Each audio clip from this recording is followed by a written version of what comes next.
Welcome to Phoenix and Flame, pushing through and transforming even when you feel like a pile of ash. This podcast is not intended for use as psychotherapy.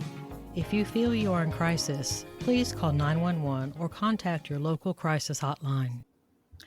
Welcome to Phoenix and Flame.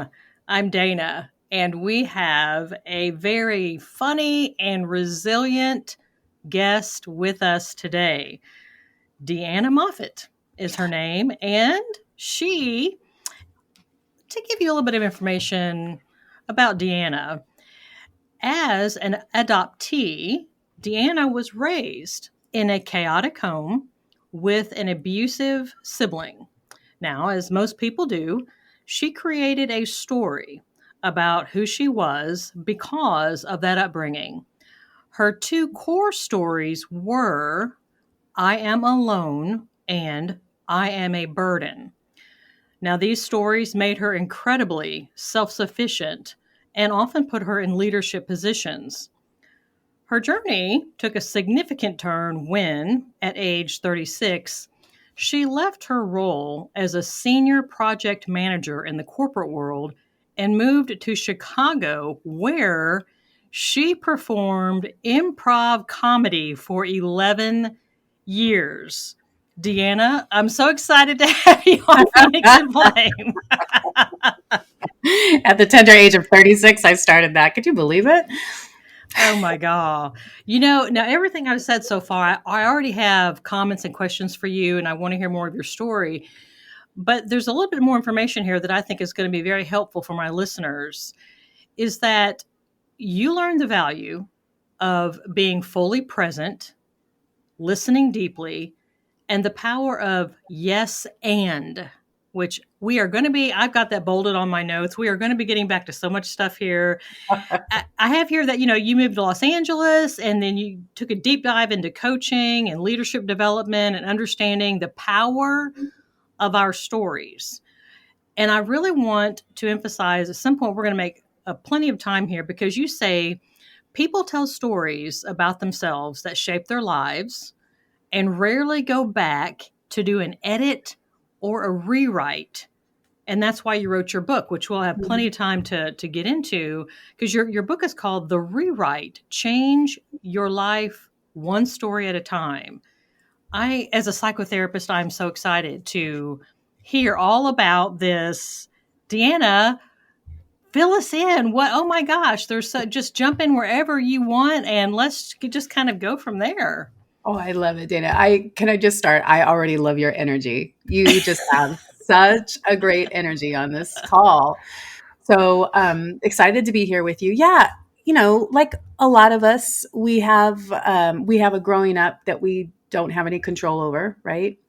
And through it, this as a psychotherapist, your clients probably come into you all the time with what happened in their childhood. And we process those things through the lens or the mind of a child versus an adult mind. We can look at it as an adult and look back and go, okay, they were doing the best they can. And, boy, they didn't really have the tools.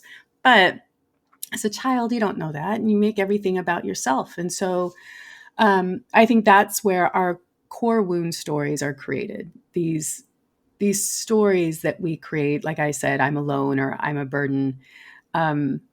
And I think that story of I'm a burden, as an adoptee, I think there's that understanding of that person who was forming you, right, is you're birthed and then they're not there. And I think we do have an understanding now of a child's brain consciousness, right? Even though we may not have memories of that there is brain connections forming during that time. I recognize that, okay, I'm not going to be with that birth mother. Then I went into, as an infant, a child care center here in California for 6 weeks, where I was not taken good care of. My mom said that when she was introduced to me, adopted me, my eyes were matted shut. I had tear ducts that had been clogged, and no one was tending to that. All of that to say, we get these stories of I'm a burden or I'm alone, not necessarily out of reality, but out of our processing of our experiences. But gosh, you can imagine what someone going around the world with a story of I'm a burden, how they might act out, right? That's the thing. Yes. These stories, we're acting out whether we know why or not. And so I think it's important for us to kind of become aware of our repetitive behaviors, the things that we continue to do, and what is at the core of that, so that we can go ahead and do the lifelong work. And dare I say, I think it is lifelong work to rewrite that story. I agree with you 100%. Obviously, I'm biased with as a psychotherapist, but, Right? but Mhm. as you're talking, I'm thinking about the narratives that Mhm. that we create that are birthed. The origin is when we're growing up, and the thing of it is, we can understand rationally what happened. And as an adult, we can say, I get it, but we still have that child part of us inside that has that child narrative of, like yours was, I'm alone and I'm a burden. And so then it's like, okay, what do we do with that? Because it's either do something with that or just live your whole life with, oh my gosh, I'm a burden, I'm alone, like you said, carrying that forward. Mhm. Yeah. I worked with a coach, and we were working through this, and I wasn't even conscious really of this story, but she walked me through a process of taking me back into a childhood experience, and I go, oh, I'm a burden. And so we talked about that, and consciously, I don't believe that, but I'm certainly acting that out of not asking for help, over pleasing, doing, way too much to prove that I'm not a burden, certainly not asking for help. And we talked for a while, and she said, what would happen if you had a different story? And how does it feel for you to think or even begin to believe that you are a blessing? And I was like, whoa. you know and even just trying that on, not saying that I was converted immediately, but just trying, like, the sweater of I'm a blessing versus I'm a burden, allowed me to just open up and feel so much more spaciousness in my body. And then the idea of what would happen if I got to walk around the earth thinking or believing that story. So, Deanna, let me ask you this. Well, I have two questions, and you can kind of decide which one you want to answer first. But one of them is, do you feel that going through a lot of these pathological, dysfunctional experiences as children cause us to be sometimes pathologically independent because we have, difficulty accepting help. We have difficulty Hmm. trusting that people will actually help us. Hmm. And really, how do we get to the point where we can believe that we're not a burden? Because Hmm. somebody can say it and we can understand it rationally, but what was your experience with making that transition, and also the comment about the being pathologically independent? Yeah, I totally agree with you. And I can see how that played out in my own life of, when I said I often found myself in leadership positions, that was putting myself there. And I think that other story of I'm alone, there's a separation that happens when you're a leader in a situation versus being among the group. I like that position. I don't know that I knew how to actually function well in a group. So I gravitated toward the place where I didn't have to be in the group. I could just be, I could be the leader. Right. And so definitely, I can see, and I had that exact same experience of, I can see where I have a detachment, to believing that people will be able to come in and help me.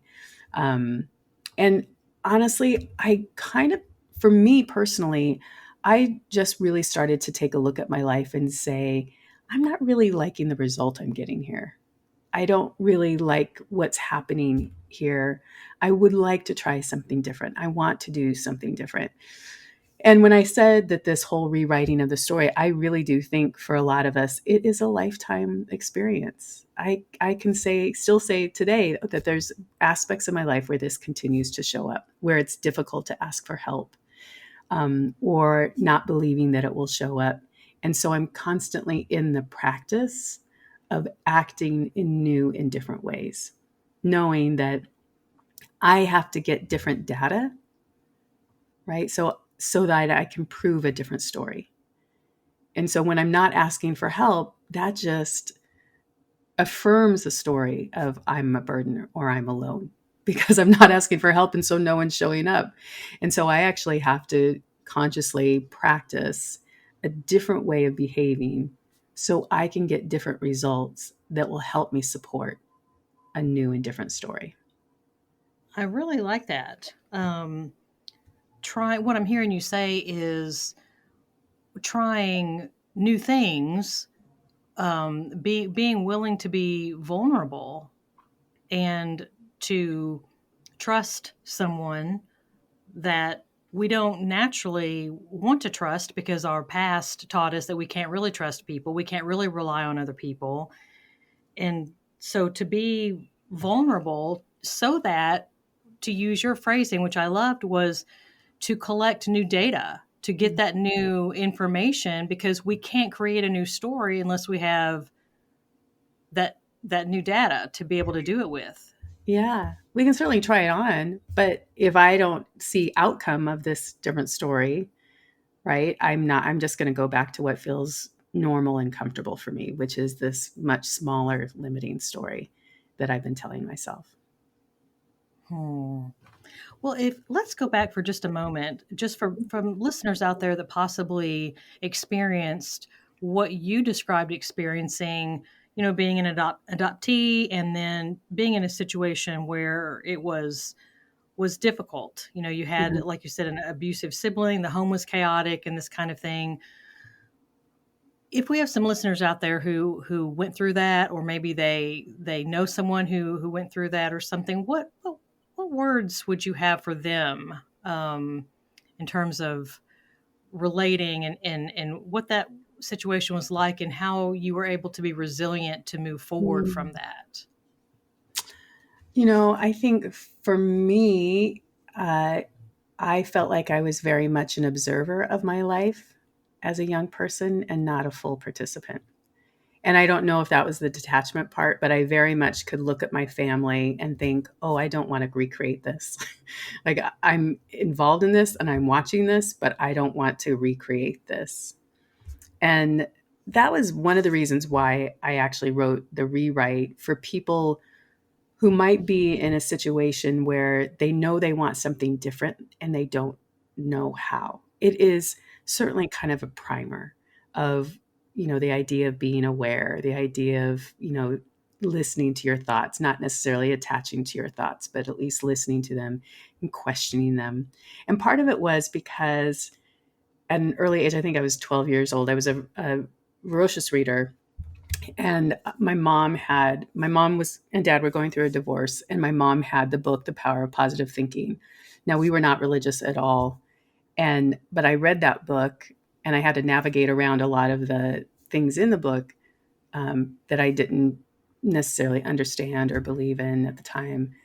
But for me, it was like, oh, this idea, like I can be aware of my thoughts, right? And it was kind of a little light bulb for me to think I can really not necessarily relive this. I don't need to do this again. I can really look at my life differently and see the good in the bad. And there's bad in the good. I'm now much more of a Taoist in my thinking of like everything comes in and everything goes out. You just there's nothing there's nothing in the world that if we just allow the experience to happen, learn from it if we need to, and allow it to roll off, that it just allows us to move through life so much easier. So that I'm not sure where I'm going with that, but for anyone else who's in that experience, who's had an experience, and mine was a sexual abuse for my brother, that was, it was really tough. But as you said, I really got very resilient, and I didn't want to stay trapped in a mentality of victimhood. I was already victimized. And so I really wanted to learn, how do I step out of that and see what I can create from that? And for me, it really was a much higher level of empathy, a higher level of understanding that people have, different things happen behind closed doors that we may never know about. I was a pretty popular kid. I was a cheerleader and, school vice president, but no one really knew what was going on. I hid a lot. And so for me, I wanted to take a look at, I had this experience, I can't change it. So what do I want to create because of it, or in spite of it? How do I want to live my life differently without this attachment or this anchor behind me? And so my brother, I have to say, I have a lot of empathy toward him. We lived in the same house, but we had two completely different childhoods. So I hear that quite a bit. mm-hmm. And I'm kind of wondering, you said something about wanting something different from your chaotic childhood. Mm-hmm. And I do hear that a lot from my patients, and wondering kind of your thoughts on, because I'm known as the queen of boundaries, and Mm. I see that everywhere. I've really developed a whole thing, courses and all kinds of things, because I've experienced a lot of issues myself. I had some dysfunction in my upbringing as well, and then I walked with many patients through their situations, and kept seeing the boundary issues kept popping up and popping up. I'm kind of wondering, from your perspective, wanting something different from your chaotic childhood, and then rewriting rewriting your story in your mind. Was there a time where having to set different boundaries with people that you were in relationships with came about because you were creating a new story? You were not going to keep reading from the same script that was handed to you when you were young. You were creating a brand new script for yourself, and which involves you interacting with other people in a new way with a brand new script. So Mm-hmm. I'm kind of interested in your thoughts on how that played out, your new story, your new narrative played out, and with boundaries with these people. I love this question, Dana, and I actually love that you are the queen of boundaries because they actually didn't show up for me until much later in life. I was married, and I knew I didn't want to get married to this man. I knew when my dad put his arm in my arm to walk me down the aisle, and he said, "Well, you ready for this?" And I said the words yes, but in my head, I said, "Divorce won't be that hard to get." Like I knew, but everybody else wanted us to get married. Everybody else in our lives, right, wanted us to get married. I sure didn't want to get married to him. But that 5 years later, that worked itself out. And then I met someone else who was such a nice man, but he chose me. And what I found in my long-term relationships is they chose me. And I guess if that was well enough, that was going to be okay. Like I didn't have the agency to say, nah, I'm not that interested in this. Okay, thanks. Let's move on. And so for me, it actually took the end of that relationship after 14 years in a kind of a tumultuous way for me to really start thinking, what do I need to do differently? Because I've now repeated this twice. I know from improv, if I do it a third time, it's a pattern, and I don't need a pattern here. So what do I need to do? How do I need to look at myself? No matter what happened and however he wanted to end it, I was 100% in that as well. So I needed to look at what was I contributing to here. And the part that I was contributing was I was not speaking my truth. From the very beginning, if I had, I would not have been in the relationship for 14 years, right? From when he asked me to marry him, we never got married, but when he asked me to marry him, I said, oh God, okay, yeah, I'll do it. As long as I want to say yes. Is that an answer? Of course, 14 years later, we were still not married. So the sad thing is when he found someone else, which, okay, that makes a lot of sense when you have someone who's not fully in the first place. I had, it was a bit of a tumultuous uh, timing and breakup, but I also felt like, yeah, I get it, buddy. I totally get it. I have to now take a look at me and say, how did I help create this experience? And I could see I didn't have any boundaries. I had boundaries in other areas of my life and work and things where I felt like I could do that. But in my personal, most intimate relationships, I surely did not. So I spent a lot of time and work and looking at how do I speak from my authentic truth, my stomach, even when it feels so anxious to do this. I know this. When we don't have never practiced this, the first time we practice it is like, oh my God, are you still gonna like me? Is this still gonna be okay? Am I gonna be lovable? Is all that? And it's just been, practice over time in my relationships. And fortunately, I have just amazing friends, which that was probably the first time I really got to practice it. If I had a disruption, I could just come to them and say, hey, I'm noticing this is happening. Can we talk about it? And they would be great. And it was those kind of first kind of steps into the water of speaking my truth and setting a boundary around how I wanted to be treated. And I can tell you, like, my relationship with my mom has transformed, I think, by being able to be much more clear and speaking my truth. And in that is a boundary for me. I don't know how you define boundaries, but my boundary is now I want to speak as authentically as I can in all my situations without, staying in integrity with who I am. And it doesn't always hit well with everybody, but for those that resonate with me, it's like great, gives them the freedom to do the same. Well, and Deanna, I was thinking about your 11 years in improv comedy, and I had a Mm. couple of a comment and a question. My comment is, oh my gosh, the guts it must have taken to do improv comedy. I mean, because I try to put myself in the shoes of my guests and what that must have felt like, and I'm really interested in your your opinions and your experiences of what that was like, and also my question is the role of humor in dealing with things that are hard. And did you find that it was that people were receptive? Did they get upset? All that kind of stuff. I love that. Yeah, I definitely have a lens of humor. I think for a lot of people who grow up in a chaotic home, you kind of, that resilience comes through the humor of just looking at what's going on in your life. Going, well, that's a real shit fire. Sorry, I don't know if you could swear on here. Sorry about that, Dana. And so for me, I didn't see an improv show until I was, in my 30s.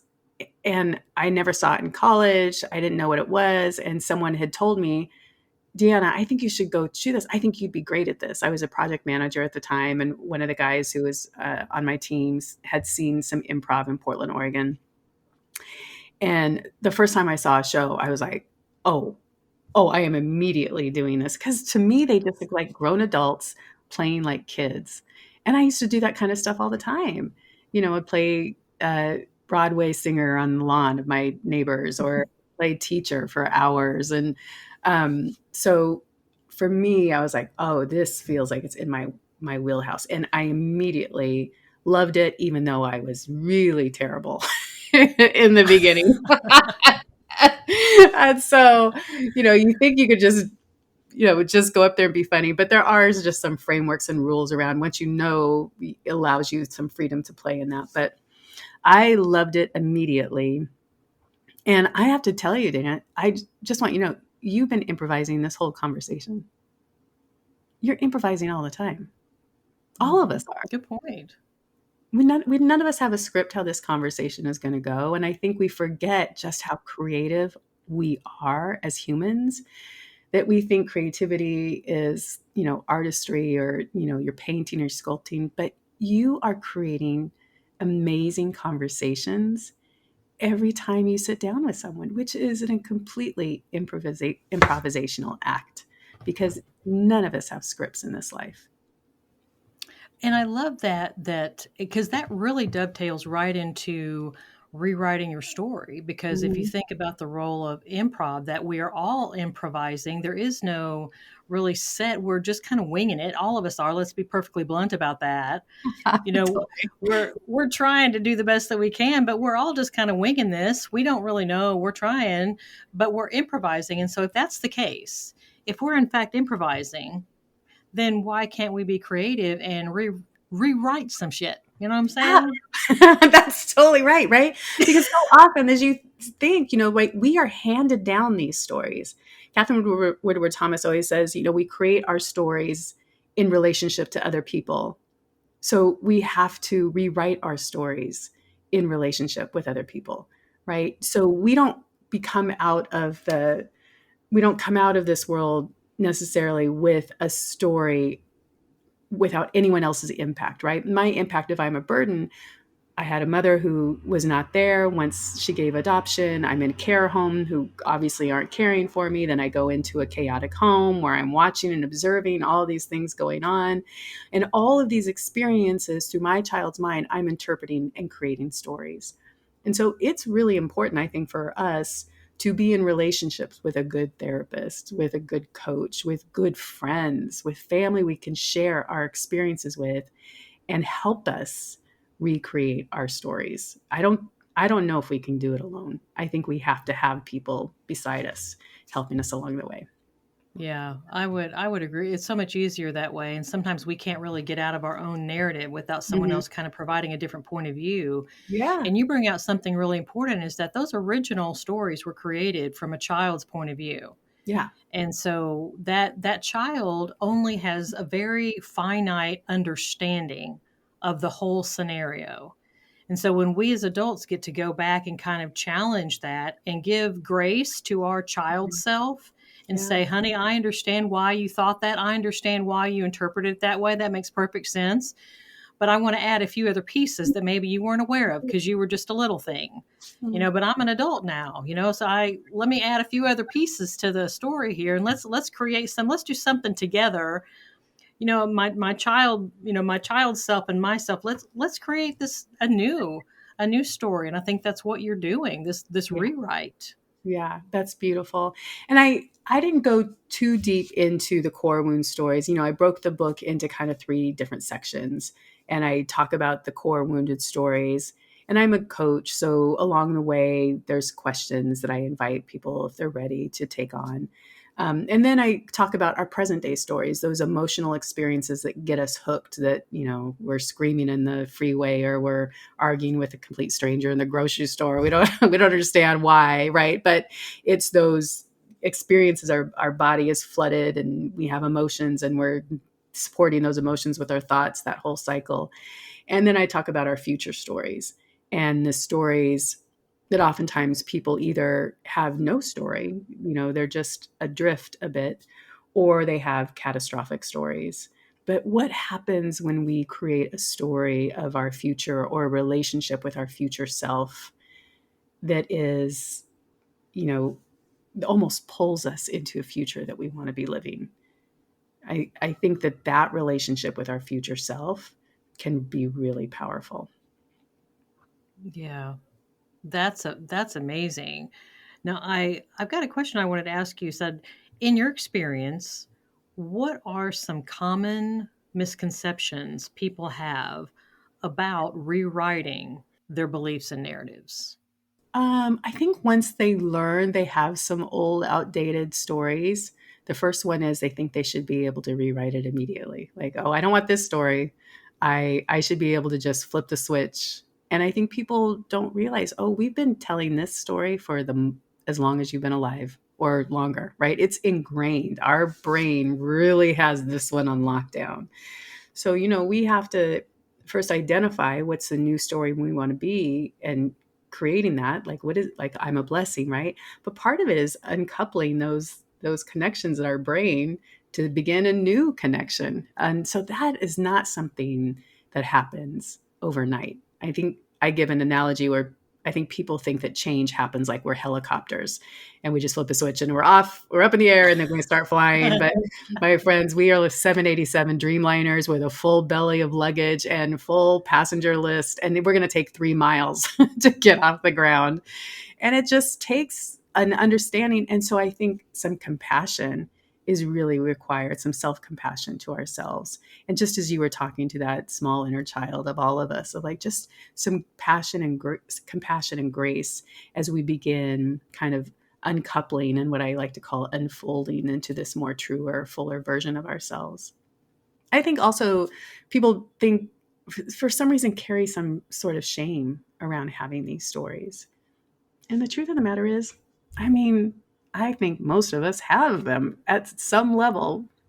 And they may not even been created in childhood, but it can be happen through a disruption in a relationship or a complete uptail in a career of like, they don't necessarily need to happen in one instance as a child. They can happen in multiple little dings that you have during your life. And all of a sudden, oh, these external experiences, I'm believing them to mean something about myself that makes me feel smaller or makes me feel like I can't live fully in integrity with who I am because this external world is telling me something about myself.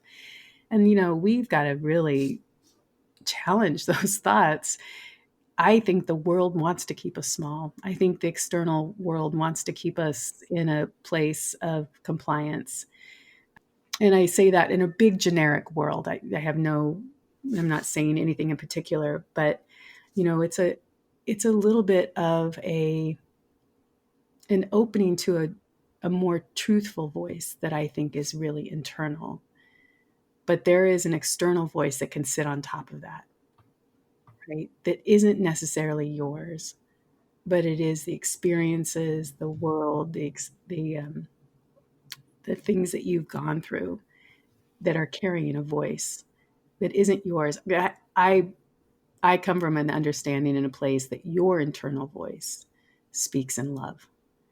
And if it's not that, then it's not your voice. And I so we like got to that. really figure out what is that voice. I like that a lot. Yeah. So what I'm hearing you say and what I resonate with so much is getting to a place where we give ourselves permission to tell our truth, Yeah. where we drop shame away, Mm-hmm. we just let it go, and we step into our own and we tell our truth. Mm-hmm. And also, along with that, when we do that, because I've done this, and that's one of the reasons why I'm the queen of boundaries, is because once you tell your truth, there are other people who will accuse you of being things. I've been accused of being unforgiving, hateful, unkind, mean, a bitch. I could go on.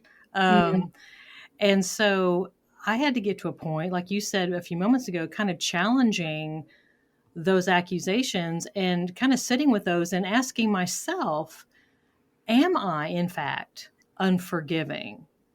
That I wanted to be able to answer that question myself, not letting someone else decide that for me, but they were hurling that at me. But I had to make a decision. Well, am I? Am I unforgiving?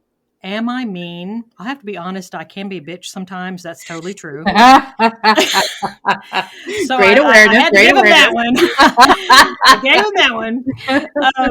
You have to just like accept the stuff. We're not all little angels walking around. So I can't be a bitch sometimes. That's totally true. Yeah.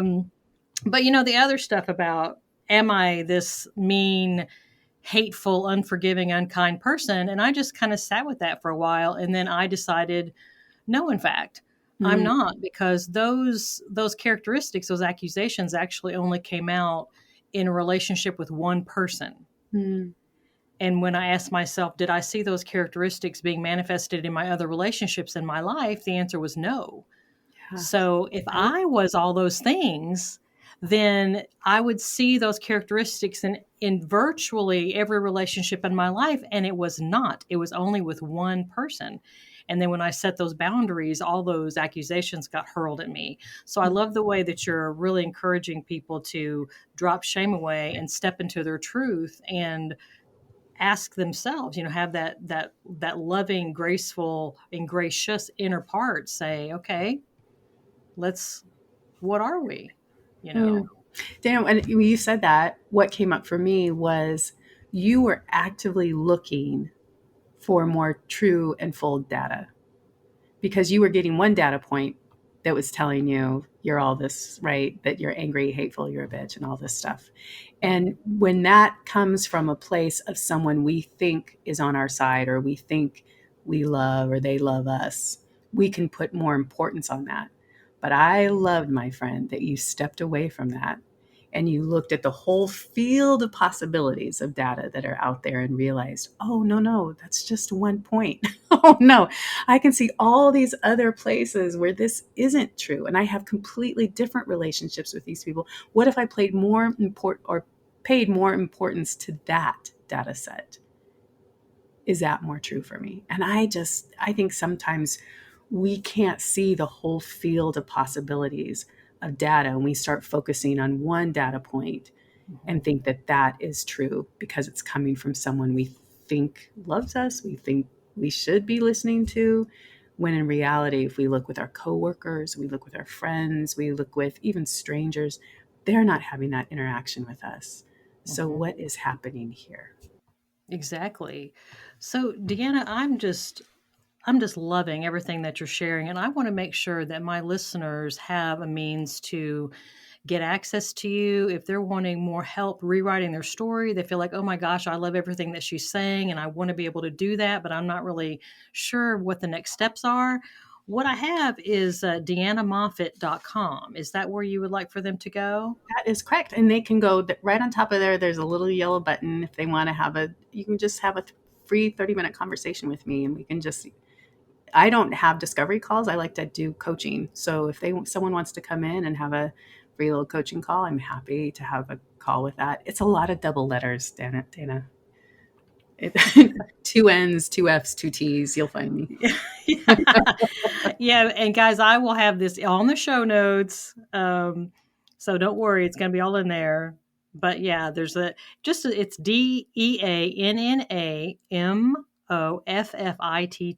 Yes. .com. So Perfect. like I said, Yeah. two N's, two F's, two T's, and I'll get that all down. Deanna, thank you so much for gifting us with your time and your experience and your wisdom. Um, and really sharing and blessing my Phoenix and Flame listeners with your presence with us today. Thank you so much. Thank you for having me on. I knew it was going to be a great conversation. I just knew it. Thank you so much. Awesome. Okay, guys, I know you've heard things today that you're thinking this is absolutely amazing. And I know a friend, I know a family member, I know a coworker who absolutely needs to know what Deanna had to say. So take this podcast episode and put it on your favorite social media platforms. Even copy and paste the link in texting and email. Just get the word out there, get the information that Deanna is sharing out there to other people, grow our Phoenix and Flame community so we can reach out and really connect with each other and help each other on this walk of life that we're doing. I hope you've had a wonderful day, and I hope the rest of your day goes fantastically. I'm Dana on Phoenix and Flame.